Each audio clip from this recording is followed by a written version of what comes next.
Released in 2019, Code Vein is a Souls-esque action role-playing game, and one of Bandai Namco's latest games. It is often referred to as Anime Dark Souls, which is a name very fitting of this title. I mean, just look at it. But it's more than that. It brings new ideas and innovations to the Souls formula, but wrapped in a new and unique package. But is that package worth your time and money? My name's Chip, and I'll let you know. Cel-shaded games have come a long way over the years, getting closer and closer to achieving that perfect anime look. Code Vein plays with cel-shaded graphics throughout the world, but never really goes overboard. It adds just the right amount of flair for its stylized anime aesthetic. The colors can be bland at times considering the post-apocalyptic setting of the game, and while experiencing new areas for the first time can be quite cool, the sheer lack of different environments leaves you wanting to see more. A lot of the design felt lacking, maps felt way too labyrinthy and cookie cutter, for me at least, but the character design was pretty solid, and I would say one of the strong suits. As long as you like anime. Let's get into the story of Code Vein now. Code Vein is about vampires, or revenants as they call them.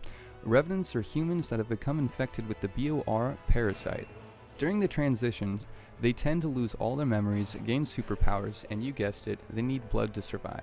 Failing to do so will result in them transforming into a mindless ghoul known as the Lost.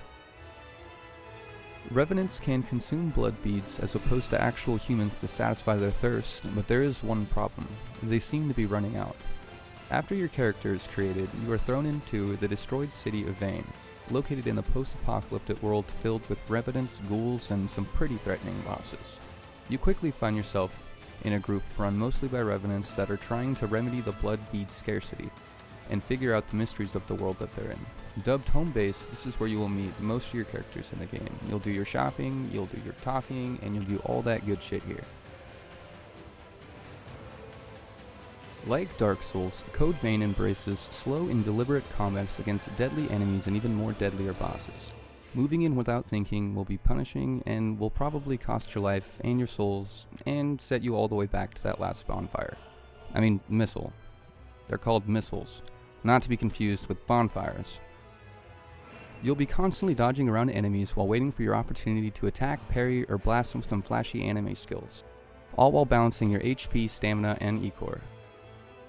But the first boss you'll encounter in Code Vein is its elaborate waifu creator. It's easily one of the most in-depth and extensive character creators I've seen in years. I easily spent a few hours making several different characters and have seen others do the same. The number of things you're allowed to change is almost overwhelming at first, but if you're anything like me, the more options the better. Code Vein has over 25 blood codes in the game. Blood codes are basically your classes from your typical RPG. You can change your blood codes at any time, and that can dramatically change everything. Changing a code can mean having to change your weapons, veils, armors, on top of all of your skills. But mixing and matching and figuring out what works best for you and your style is literally over half the fun. Every code has skills that can be mastered and used with the other codes.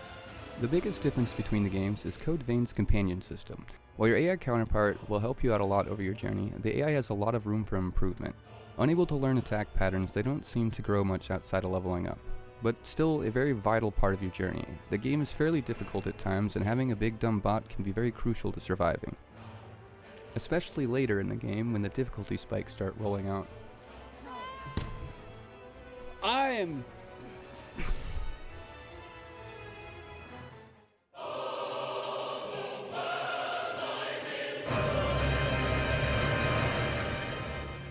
While Code Vein's music isn't groundbreaking, it's still top-notch and very good quality throughout the entire game. Go Shiina was the composer for this short but wonderful track. Shiina has quite a bit of reputable work too, from the God Eater series, the Tales series, and even some anime series.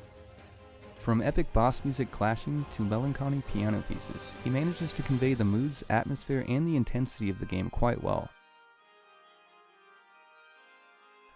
My favorite thing about Code Vein was hands down the character creator. The amount of options there are to customize your character is truly mind-blowing, and it shows how much effort they put into it. I just really wish they put more effort into the design and layout of the maps, which is really lacking and gets old. My second favorite thing was the amount of flexibility you get with your character. There's a crap ton of gear, blood codes, and abilities to mix and match, giving you all kinds of different ways to play the game. And on the story starts off kind of slow. It does flesh out through the course of your adventure, and so do some of the other characters. I found myself using the tankier companions throughout the game because they would just live longer, not because they were better. I tried using my favorite character in combat for a while, and that didn't really pan out so well. She was bowing about 3 times as much. Also, expect some cheesy anime tropes here and there. Overall, this one's kind of a tough choice for me. Although I quite enjoyed the game, I honestly think it's a niche game. If you like anime, like I do, or Souls games, like I do, then you'll probably like this game. But if you aren't a fan of either of those, then you probably won't. Hey guys, thank you for making it to the end of the video. I hope you enjoyed it, and if you didn't, please let me know. I do read the comments, and I do stream on Twitch, so if you're interested in that, I'll leave the link in the description. I also have a Discord. Take care.